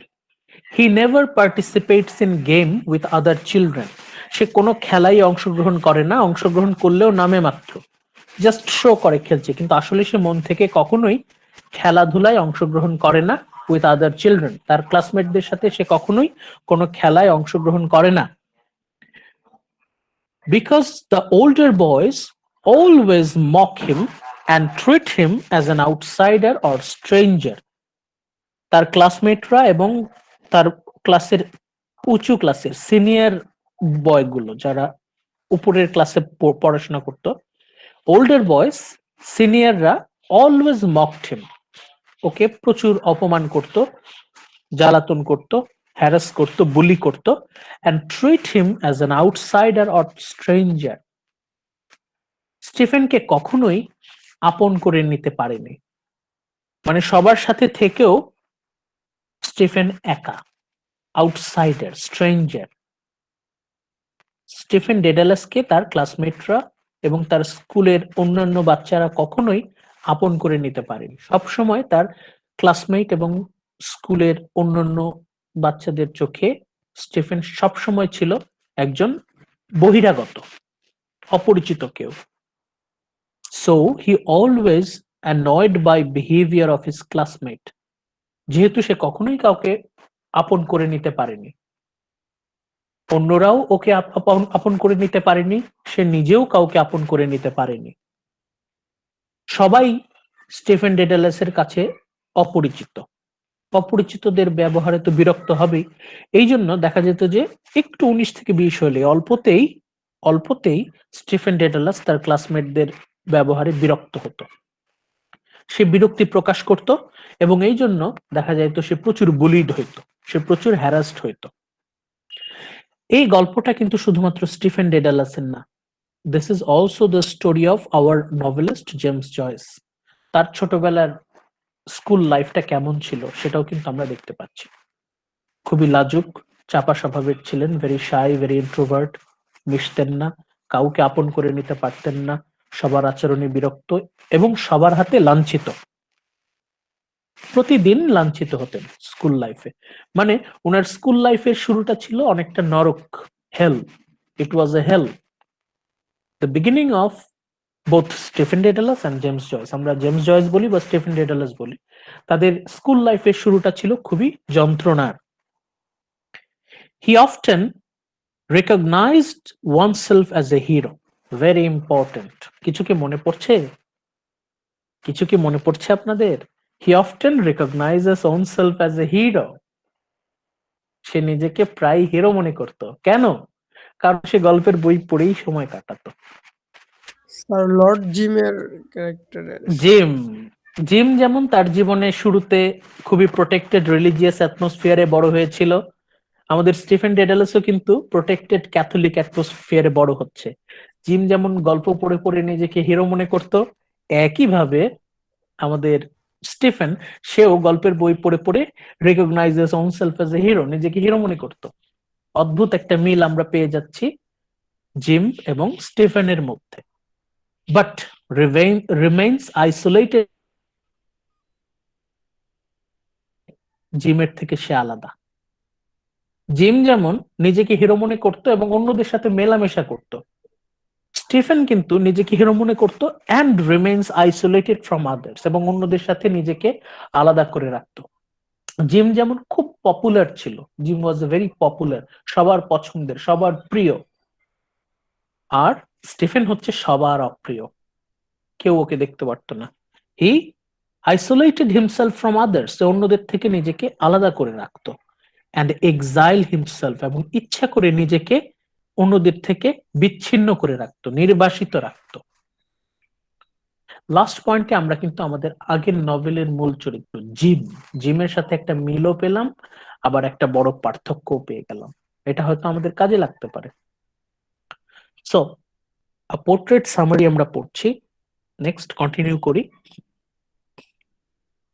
Stephen goes to cork. Cork একটা জায়গার নাম, আয়ারল্যান্ডের একটা জায়গার নাম হচ্ছে cork. Stephen goes to cork as a short trip along with his father. তার বাবার সাথে, বাবা সম্পর্কে অলরেডি আমরা একটা ইনফরমেশন জানি, his father was a genius but incompetent. তার বাবা ছিলেন খুবই মেধাবী একজন, খুবই ট্যালেন্টেড, প্রতিভাবান, কিন্তু ফিনান্সিয়ালি ইনকম্পিটেন্ট, কিন্তু তিনি কোনো জায়গায় সফল হতে পারেন নাই। Stephen goes to cork as a short trip along with his father. বাবার সাথে কর্কে বেড়াতে গেল। His father was a Corkonian. এই কর্ক ছিল ওর বাবার দেশ। His father was Corkonian. কর্কের His father was a Corkonian who humiliates his son. স্টিফেনের বাবা স্টিফেনকে অপমান করে কিভাবে?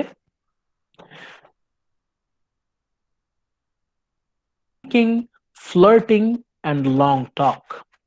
স্টিফেন দেখতে পাচ্ছে যে তার বাবা প্রচুর মদ খাচ্ছে, উল্টাপাল্টা কথা বলছে, উল্টাপাল্টা আচরণ করছে, অপরিচিত মহিলাদের সাথে ফ্লার্টিং করছে, অযথাই বক বক বক বক করছে। ভালো করে খেয়াল করেন, ছোট একটা ছেলের কাছে তার বাবা কিন্তু রোল মডেলের মতো। রোল মডেল, সেই রোল মডেল যখন এরকম আজে বাজে আচরণ করে, অদ্ভুত আচরণ করে, মদ খাচ্ছে, মাতলামো করছে, অপরিচিত মহিলাদের সাথে লাইন মারার চেষ্টা করছে, বক বক করে গল্প করেই যাচ্ছে, একটা ছেলের কাছে এটা কিন্তু খুবই অপমানজনক। সেই যে অপমানিত হলো স্টিফেন, বাবার থেকে, বাবার সাথে তার একটা বেশ বড় একটা গ্যাপ, দূরত্ব তৈরি হয়ে গেল।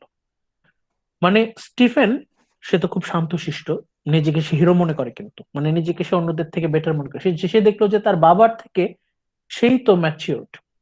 স্টিফেন মানে ওর ধারণা ও বাবার থেকে ভালো জানে, ওর বাবার থেকে ওর ম্যাচিউরিটি বেশি। এত বড় মানুষ, তার একটা সেলফ রেসপেক্ট, সেলফ ডিগনিটি থাকবে না? আমার বাবা, এখন কেউ কোনো ছেলে যদি দেখে তার চোখের সামনে বাবা মদ খাচ্ছে, মাতলামি করছে, যার তার সাথে আজে বাজে আচরণ করছে, বকবক করছে, এটা তো একটা ছেলের জন্য খুবই অপমানের। স্টিফেন ডেডালাসের সামনে, স্টিফেন ডেডালাস কিন্তু তখন একটা শিশু, তখনও কিন্তু সে হাই স্কুলে উঠেনি, তখনও কিন্তু প্রাইমারি স্কুলেই আছে, ক্লঙ্গোজেই আছে। সে নিজের চোখের সামনে দেখতে পাচ্ছে তার বাবা, যাকে সে রোল মডেল ভাবতো, সে মদ খেয়ে মাতলামি করছে, উল্টাপাল্টা আচরণ করছে। এটা সে কখনোই মন থেকে মেনে নিতে পারেনি। বাবার সাথে তার একটা দূরত্ব তৈরি হয়, সে বাবাকে কখনোই সহজভাবে আর কোনোদিন নিতে পারেনি। কিন্তু স্টিফেন কিন্তু ভাবলো না, চিন্তা করলো না যে কেন তার বাবা কর্কে গিয়ে মাতলামি করলো। Cork city causes Stephen's father to remember his youth. কর্কে এসে, যেহেতু কর্ক তার দেশ, এই দেশে এসে স্টিফেনের বাবা খুব ইমোশনাল হয়ে যায়, তার ছোটবেলার, তার যৌবনের কথা মনে পড়ে, এবং সেই মনে পড়ে সে নস্টালজিক হয়ে যায়, ড্রিঙ্কিং করে। যে স্টিফেনের কাছে তো সেটা জানা সম্ভব না। Stephen can't realise his father's attitudes and emotion. এই যে তার বাবা কোন কারণে ড্রিঙ্কস করলো, কেন তার বাবা এরকম আচরণ করলো, সেটা তো স্টিফেনের মাথা ব্যথা নাই। Stephen can't realise his father's attitudes and emotion. Stephen বুঝতে পারছে না। স্টিফেন বিলিভস, স্টিফেনের বিশ্বাস, স্টিফেন কি মনে করছে? স্টিফেন মনে করছে তার বাবার থেকে তার বুদ্ধি বেশি। He is wiser and older than his father. এমনিতেই তো ওর একটা হিরো কমপ্লেক্স আছে, সে নিজেকে হিরো মনে করে, সে অন্যদের থেকে নিজেকে বেটার মনে করে। স্টিফেন এখন তার বিশ্বাস জন্মে গেল যে তার বাবার থেকে সে ওয়াইজার অ্যান্ড ওল্ডার, মানসিক দিক থেকে সে ম্যাচিউরড, তার বাবার থেকেও বেশি ম্যাচিউরড, তার বাবার থেকেও বেশি জ্ঞানী। এখন এই জায়গায় খুবই গুরুত্বপূর্ণ, এই জায়গায় কিন্তু স্টিফেনের সাথে ওর বাবার সম্পর্কটা কেমন হয়ে গেল তার একটা ইঙ্গিত আছে। How was the relationship between Stephen and Stephen's father? Stephen আর তার স্টিফেনের বাবা মিস্টার ডেডালাস, সাইমন ডেডালাস, তার সাথে ওর সম্পর্কটা কেমন ছিল, এটা আপনারা এই জায়গাটা থেকে আন্দাজ করতে পারছেন। নভেল পড়লে আরো বুঝতে পারবেন। এই যে বাবার সাথে একটা গ্যাপ তৈরি হলো, আস্তে আস্তে আমরা দেখবো মায়ের সাথেও গ্যাপ তৈরি হয়, তার ফ্যামিলির সাথে একটা ইমোশনাল গ্যাপ তৈরি হয়। আপনারা হয়তো জানেন কিনা যে যেসব বাচ্চারা বোর্ডিং স্কুলে বড় হয়, ক্যাডেট কলেজ বা বোর্ডিং স্কুলে যারা বড় হয়, বেশিরভাগ সময় তারা যখন বোর্ডিং স্কুলে সময় কাটায়, তখন পরিবারের সাথে তার সেই টানটা কিন্তু অনেক সময় থাকে না। কিছু কিছু ব্যতিক্রম আছে, কিন্তু বেশিরভাগ সময় পরিবারের সাথে কিন্তু একটা দূরত্ব তৈরি হয়। আস্তে আস্তে স্টিফেন ডেডালাসও he became strange with his family. Stephen Dedalus পরিবারের সাথে তার দূরত্ব তৈরি হয়, কেমন যেন একটা মানে গা ছাড়া ভাব, মানে পরিবারের সাথে ওইরকম একটা টান সে আর অনুভব করে না। স্টিফেন আমরা একই সাথে জেমস জয়েসকেও মাথায় রাখবো, কারণ স্টিফেনের গল্প মানেই হচ্ছে আমাদের নভেলিস্ট জেমস জয়েসের গল্প। He became strange with his family by passing school days. Instead of his deep religious beliefs, he understands that lust surrounded him by pleasures which he can find in worldly enjoyments and delight. যেটা হয় পরিবারের সাথে যদি gap তৈরি হয়ে যায়, if there is a gap with family, তাহলে সেই ছেলে বা মেয়ে অনেক ভুল সিদ্ধান্ত নেয় তার জীবনে। বাই পাসিং স্কুল ডেজ, এখন প্রথম প্রথম তো সে তো অনেক রিলিজিয়াস ছিল, তার 6 বছর বয়স থেকে 15 বছর, এই 10 বছর কিন্তু আমরা তাকে বেশ গভীর ধার্মিক, ডিপ ডিভাউট রিলিজিয়াস হিসেবে কিন্তু খুঁজে পাই। তখন হঠাৎ করে তার মধ্যে ফিজিক্যাল ডিজায়ার, শারীরিক চাহিদা অনেক তীব্রভাবে তাকে আকর্ষণ করে by Catholic religion, the rules and regulation. পরে পরিবারের সাথে তার দূরত্ব তৈরি হয়, সাথে সাথে ধর্মের সাথেও তার একটা দূরত্ব তৈরি হয়, এবং তার যে ফিজিক্যাল ডিজায়ার এটাকে সে প্রশ্রয় দেয়া শুরু করে। He understands that lust is surrounded him by pleasures, চারিদিকে হচ্ছে শারীরিক চাহিদা পরিতৃপ্ত করার বিভিন্ন উপায় তার চোখের সামনে, which he can find in worldly enjoyments and delight, এই জাগতিক যে উপভোগ, আনন্দ উপভোগ, এটা সে খুব ভালো করে খেয়াল করা শুরু করলো। সে দেখলো যে ধর্ম পালন করতে তার ভালো লাগছে না, বরং সে চায় তার ফিজিক্যাল, তার শারীরিক চাহিদাকে যদি কোনোভাবে সে পরিতৃপ্ত করতে পারে। উঠতি বয়সের একটা ছেলে, মানে উঠতি বয়সের একটা টিনেজ বয় যেরকম তার চিন্তা ভাবনা হওয়া উচিত, সেরকমই কিন্তু হচ্ছে। যে ধর্ম কিন্তু আমাদেরকে এটা থেকে প্রোটেক্টেড রাখে ফ্রম ফিজিক্যাল ডিজায়ার্স, লাস্ট, কিন্তু যেহেতু ধর্মের সাথে তার দূরত্ব তৈরি হচ্ছে, অতএব সে কিন্তু এই বিষয়গুলো আরো ভালো করে প্রশ্রয় দিচ্ছে। উঠতি বয়সের একটা ছেলে স্টিফেন, সে কিন্তু এই যে ফিজিক্যাল ডিজায়ারের কাছে নিজেকে আত্মসমর্পণ করছে। Stephen, looking for a way of escaping from the conflict around and within him, Stephen দেখে যে ওর মন চায় মেয়েদের সাথে কথা বলতে, মেয়েদের সাথে মেলামেশা করতে, কিন্তু ধর্ম তাকে নিষেধ করছে, ধর্ম তাকে নিষেধ করছে। তাহলে তার মধ্যে একটা কনফ্লিক্ট আসছে যে আমি মন চাচ্ছে মেয়েদের সাথে কথা বলতে, মিশতে, কিন্তু ধর্ম আমাকে নিষেধ করছে। তাহলে এই যে কনফ্লিক্ট, এই কনফ্লিক্ট থেকে তো সে পালাতে চাচ্ছে। Stephen looking for a way of escaping from the conflict around and within him, তার মনের ভেতরেও কনফ্লিক্ট, আর চারিদিকে তো কনফ্লিক্ট আছেই, চারিদিকে শুধু দ্বন্দ্ব, সে যা মন চায় সেটা সে করতে পারছে না। কিন্তু he was full of regrets because of many sins that he committed, তার মধ্যে প্রচুর, মানে এই যে যখন সে তার শারীরিক চাহিদাকে প্রশ্রয় দিচ্ছে, যখন সে ফিজিক্যাল ডিজায়ার্স, লাস্ট এর কাছে, যখন দ্য সিন অফ ফ্লেশ, যখন সে নিজেকে প্রশ্রয় দিচ্ছে এবং বিভিন্ন সময় প্রস্টিটিউটদের সাথে সে মেলামেশায় জড়িয়ে যায়, এবং সে নিজেকে খুব পাপী মনে করতে থাকে। এই যে পাপ, সে তো জানে সে পাপ করছে, সে তো জানে সে পাপ করছে। হি ওয়াজ ফুল অফ রিগ্রেটস, তখন তার মধ্যে অনেক অনুতাপ কাজ করে। Because of many sins that he committed, সে তো প্রচুর অন্যায় করছে, অন্যরা তো না জেনে করে, কিন্তু সে তো জেনে অন্যায় করছে। 10 বছর ধরে সে তো শিখেছে যে এটা আসলে করা পাপ, it is a sin from the eyes of Catholic religion. সে কিন্তু জেনে শুনে নিজেকে প্রশ্রয় দিচ্ছে এবং এই পাপ কাজটা করছে।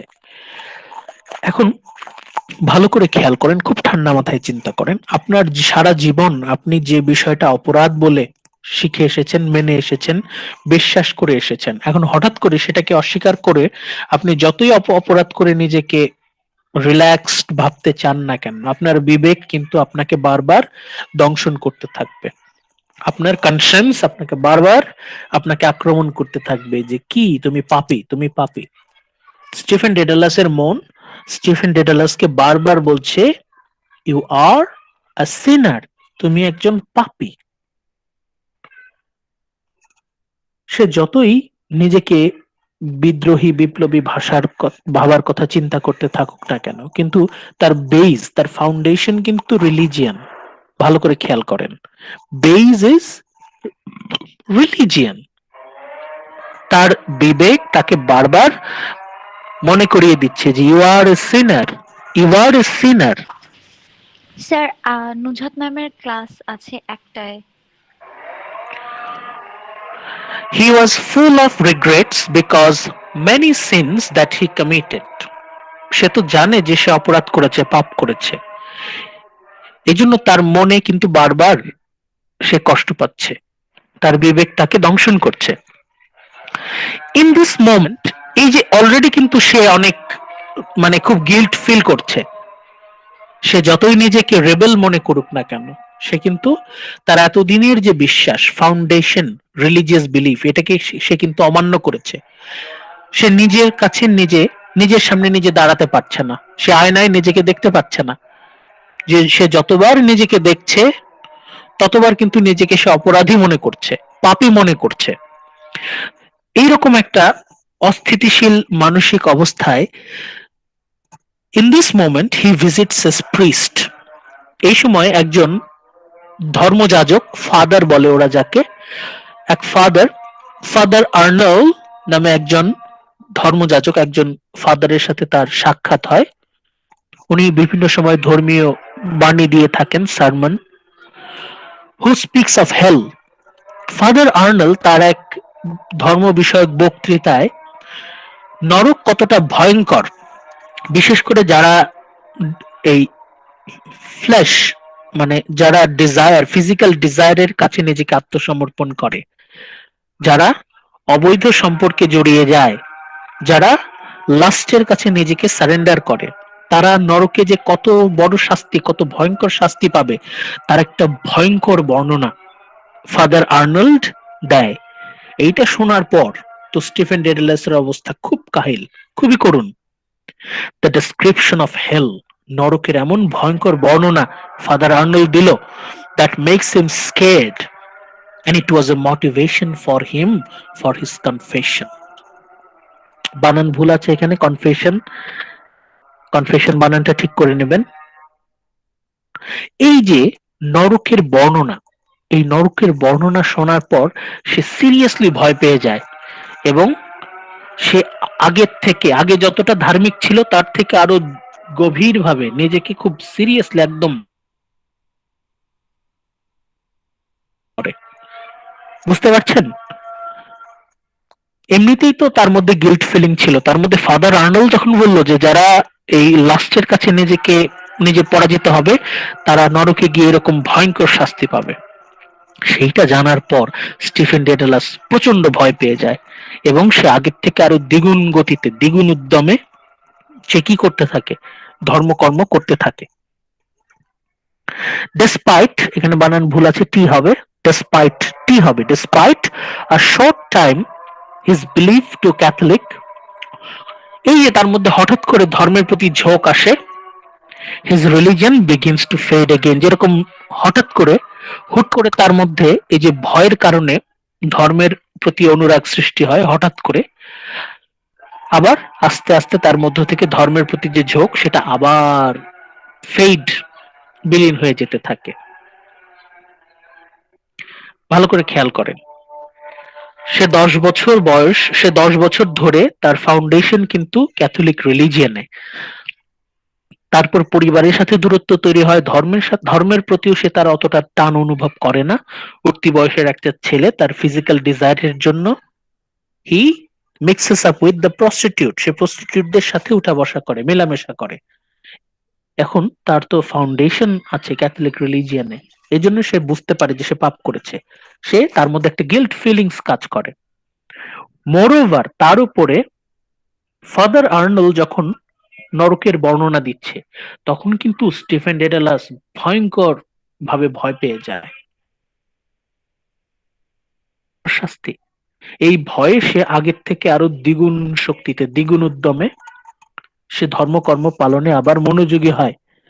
যেমন হুট করে ওর মধ্যে এই যে ভয়ের কারণে, এই নরকের ভয়, দ্য ফিয়ার অফ হেল, এটা তাকে বাধ্য করছে ধর্মকর্মে দ্বিগুণ উদ্যমী হতে। যেরকম হঠাৎ করে ওর মধ্যে ধর্মের প্রতি অনুরাগ আসে, আবার আস্তে আস্তে কিন্তু সেটা চলেও যায়। মানে এই যে তার ধর্মের প্রতি তার বিশ্বাস, এটা কিন্তু পার্মানেন্ট না, এটা টেম্পোরারি। এটা কিন্তু সে বুঝতে পারে, সে নিজেই বুঝতে পারে যে ধর্মের প্রতি তার আসলে টানটা ভেতর থেকে আসছে না, বরং এটা এক্সটার্নাল ভয়, নরকের ভয়ে সে ধর্মকর্ম করছে। আসলে ধর্ম পালনের প্রতি তার কোনো প্যাশন নাই, এই রিলিজিয়নে তার কোনো দরদ কাজ করছে না। মানে সে নিজেকে জিজ্ঞেস করছে যে আমার কেন ধর্মকর্মের প্রতি টান নাই। সে বারবার নিজেকে জিজ্ঞেস করছে এবং উত্তর পাচ্ছে যে সে নরকের ভয়ে, in from the fear fear of hell, নরকের ভয়ে সে কিন্তু ধর্মকর্ম করে। এটা কিন্তু তার মন থেকে আসছে না, সে নরকের ভয়ে ধর্মকর্ম করছে। প্যাশনেট মানে ধর্মের প্রতি সে কোনো প্যাশন খুঁজে পাচ্ছে না। He cannot find any passion in religion. When he leaves his family in Europe, Stephen continues his studies at university. সে আস্তে আস্তে ধর্মের প্রতি তার কিন্তু একটা গ্যাপ তৈরি হয়, এবং সে কিন্তু আর ধর্মে ফিরে যায় না, এবং একটা সময় তার পরিবার ছেড়ে, তার দেশ ছেড়ে, সব ছেড়ে সে ইউরোপে চলে যায়। সেখানে গিয়ে সে ইউনিভার্সিটিতে ভর্তি হয়। আচ্ছা, আজকে আমরা এই পর্যন্তই থাকবো। নেক্সট ক্লাসে আমরা এখান থেকে আবার কন্টিনিউ করব, এবং একই সাথে আমরা আমাদের টেক্সটে চলে যাব। আজকে আমরা এই পর্যন্তই থাকি, যে পর্যন্ত এটা আপনারা সময় নিয়ে বোঝার চেষ্টা করবেন, সামারিটা পড়ার চেষ্টা করবেন। আর আমরা যে আর্টিকেল থেকে পড়ছি এটা আমি আপনাদেরকে দিয়ে দিব, আপনারা এটা দেখে নেবেন। এটা আমাদের ফাইনালের জন্য ইম্পর্টেন্ট, বাট এটা আমাদের মিডে থাকবে না, আর পোর্ট্রেট এটা মিডে থাকবে না, এটা ফাইনালের জন্য। আজকে তাহলে আমরা কি আলোচনা করলাম আমি সংক্ষেপে দেখিয়ে দিচ্ছি আবার। আজকে হচ্ছে first part, a portrait of the artist as young man, Aziz Mohammadi থেকে আমরা পড়ছি। ফার্স্ট পার্ট আমাদের লেকচার 10।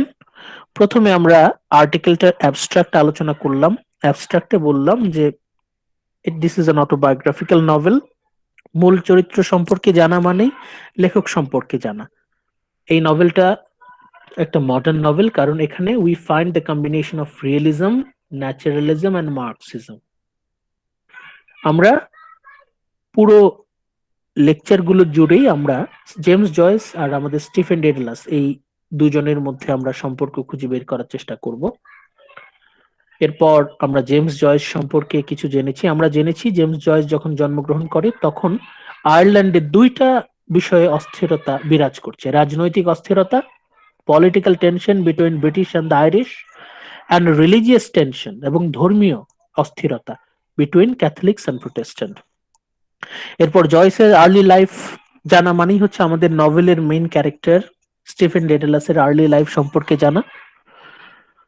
তার জীবন সম্পর্কে আমরা জানলাম, কোন কোন কলেজে পড়েছে, কিভাবে সে প্রচন্ড ধার্মিক, সে তার পরিবার, সমাজ, দেশ সবকিছু ছেড়ে সে চলে যায় only to become a writer. শুধুমাত্র একজন স্বাধীন লেখক হওয়ার জন্য সে কিন্তু তার পরিবার, সমাজ, দেশ, সংস্কৃতি, ধর্ম সব ছেড়ে সে বিদেশে চলে যাচ্ছে, অন্য দেশে চলে যাচ্ছে। তারপর জেমস জয়েসের ডিসিশন নিয়ে এখানে আলোচনা আছে, কেন এই ডিসিশনটা সে নিল। আমাদের সাথে জেমস জয়েসের তুলনা করেছি, প্রত্যেকের সাথেই জেমস জয়েসকে তুলনা করবেন। স্টিফেন ডেডলাসের মধ্যে আমরা সবাই নিজেদেরকে খুঁজে পাবো। জেমস জয়েসের রাইটিং স্টাইল, দুটো ওয়েপন নিয়ে আমরা কথা বলেছি: স্ট্রিম অফ কনসিয়াসনেস আর influence of Roman and Greek mythology, যেটা আমাদের জন্য খুব গুরুত্বপূর্ণ। এরপর আমরা সামারিটা শুরু করেছি। শুরুর দিকে আছি আমরা। প্রথম তার childhood, primary education in Clongowes wood college, তারপর বেলভেডিয়ার কলেজ, বাবার সাথে তার সম্পর্ক, পরিবারের সাথে দূরত্ব সৃষ্টি হয়, এবং এই যে সে ধর্মের সাথে কিভাবে ধীরে ধীরে তার গ্যাপ মানে ডিস্টেন্স দিয়ে কন্টিনিউ করব। আপনারা ভালো থাকেন। পরশুদিন আবার দেখা হবে বুধবার যথাসময়ে 11:30টায়। Thank you. আসসালামু আলাইকুম স্যার। ওয়ালাইকুম আসসালাম। হ্যাঁ, প্রশ্ন থাকলে বলেন। জি স্যার, আসসালামু আলাইকুম স্যার। আমাদের যে বুলেট অ্যাসাইনমেন্টটা আছে ওইখানে আমরা যে বুলেট অ্যাসাইনমেন্ট করছি কিছু কিছু ফ্রেজ বা আপনার যে স্লাইড দিয়েছেন সেটার সাথে একদম কিছু কিছু মিলে যায়, হুবহু মানে ফ্রেজটা হয়ে যায় ওরকমই। এতে কি স্যার প্রবলেম হবে? তখন একটু মাথা খাটে একটু সিনোনিম ইউজ করবেন, ওটাকে রিফ্রেশ করার চেষ্টা করবেন। অন্য কোনো ভাষায় যদি বলা যায়, যতটুকু সম্ভব অরিজিনালিটি রাখা আর কি। ইংরেজি ভাষাটা এমন, আপনি এক কথা 100 ভাবে বলতে পারেন। একটু যদি মাথা খাটান তাহলে দেখবেন একই কথা অনেক ভাবে বলা যায়। ওই জায়গায় এখন তো টেকনোলজি অনেক উন্নত, ইন্টারনেট থাকার কারণে আপনি প্রচুর সিনোনিমস কতভাবে রিফ্রেশ করা যায়, কতভাবে বলা যায়, ওটা একটু খেয়াল করেন, দেখেন কিভাবে করা যায়।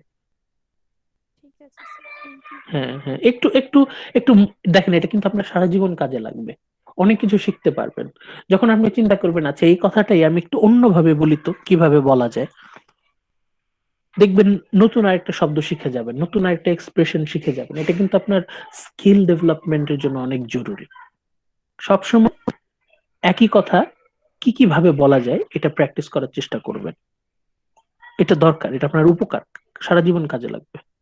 ঠিক আছে স্যার, থ্যাংক ইউ। ওয়েলকাম। ওকে, ভালো থাকেন। আসসালামু আলাইকুম।